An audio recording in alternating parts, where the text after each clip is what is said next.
रचनात्मक लेखन मंच में आप सबका स्वागत है। रचनात्मक लेखन मंच न्यास से मैं दिया चित्रांशी अपने अगले प्रतिभागी को प्रस्तुत करना चाहती हूँ। रचनात्मक लेखन मंच न्यास वाराणसी द्वारा आयोजित मुंशी प्रेमचंद जी के संदर्भ में 5 मिनट ऑडियो प्रतियोगिता में सभी को नमस्ते। मैं फूला देवी वेदिका नवाबगंज बरेली से प्रेमचंद जी की कहानी पूस की रात के बारे में कुछ बताना चाहूंगी।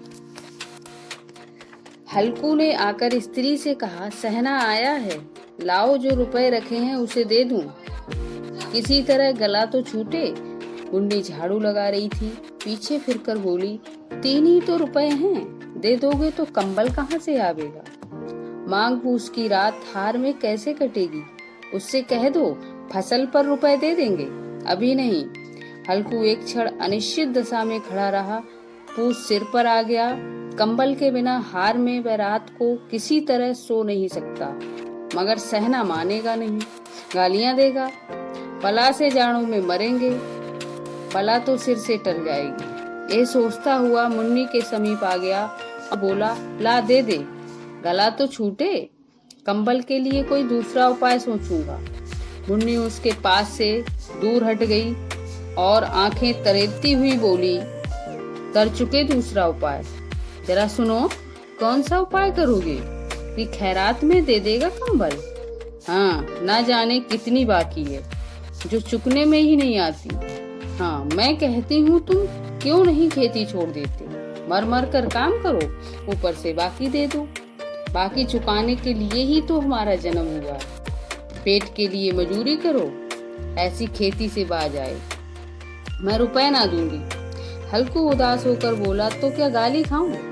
मुन्नी ने तड़प कर कहा, गाली क्यों देगा, क्या उसका राज है।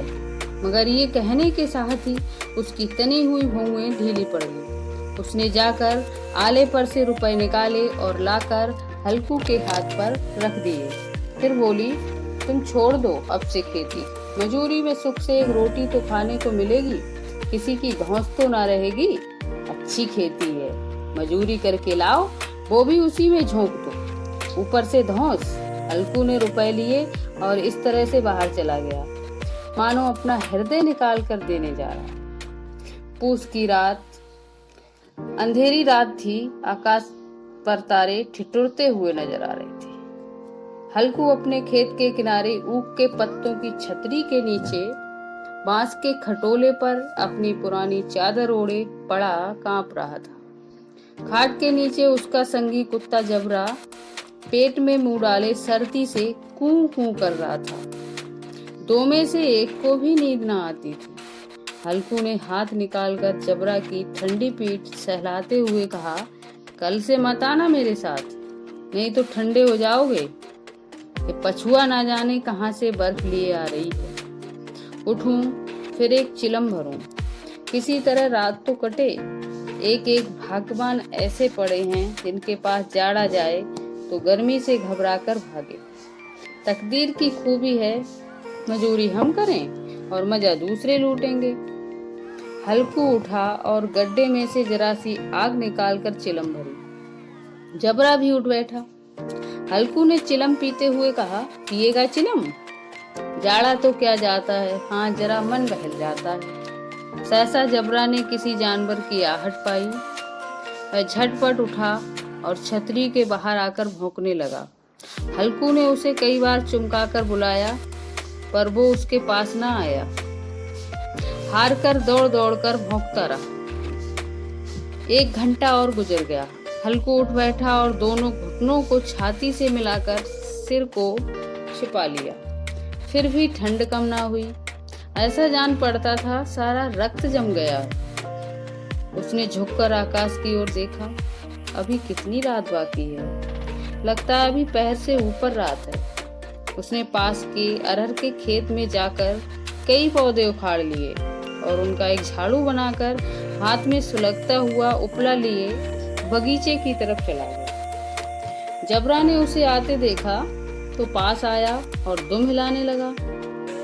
थोड़ी देर में अलाव जल उठा। हल्कू अलाव के सामने बैठा आग ताप रहा था।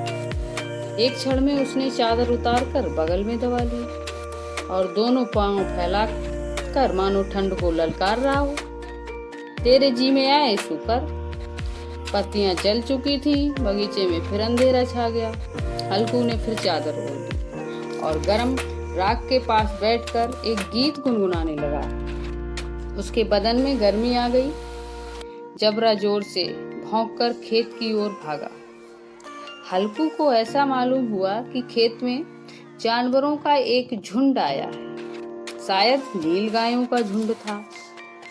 उनके दौड़ने कूदने की आवाजें साफ कान में आ रही थी। फिर ऐसा लगा कि वे खेत में चल रही हैं। उसके दिल ने कहा, जबरा के होते कोई जानवर खेत में नहीं आ सकता, नोच ही डालेगा। मुझे धोखा हो रहा है। उसने जोर से आवाज लगाई, जबरा जबरा। जबरा भौंकता रहा, उसके पास न आया। फिर खेत में चरे जाने की आहट मिली। उसे अपनी जगह से हिलना जहर लग रहा था। वह अपनी जगह से ना हिला, पर ये दुष्ट जानवर उसका सर्वनाश किए डालते हैं। हल्कू पक्का इरादा करके उठा और 2-3 कदम चला। एकाएक हवा का ठंडा झोंका, ऐसा लगा कि वह फिर बुझते हुए अलाव के पास आ बैठा और राख को क्रोध कर अपनी ठंडी देह को गरमाने लगा। वह उसी राख के पास गर्म जमीन पर चादर ओढ़कर सो गया।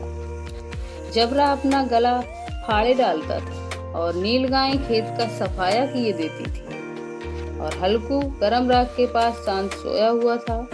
सवेरे जब उसकी नींद खुली तो चारों ओर धूप फैल चुकी थी और मुन्नी कह रही थी, क्या सोते ही रहोगे? तुम यहाँ आकर सो गए? और उधर सारा खेत चौपट हो गया।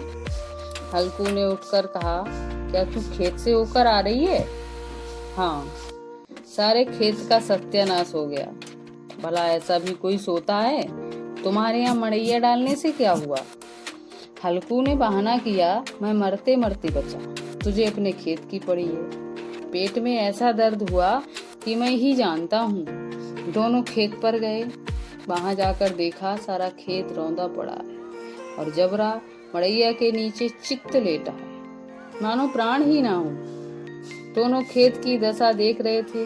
मुन्नी के मुख पर उदासी छाई थी, पर हल्कू प्रसन्न था। मुन्नी ने चिंतित होकर कहा, अब मजूरी करके माल गुजारी भरनी पड़ेगी। हल्कू ने प्रसन्न मुख से कहा, रात की ठंड में यहाँ सोना नहीं पड़ेगा। धन्यवाद।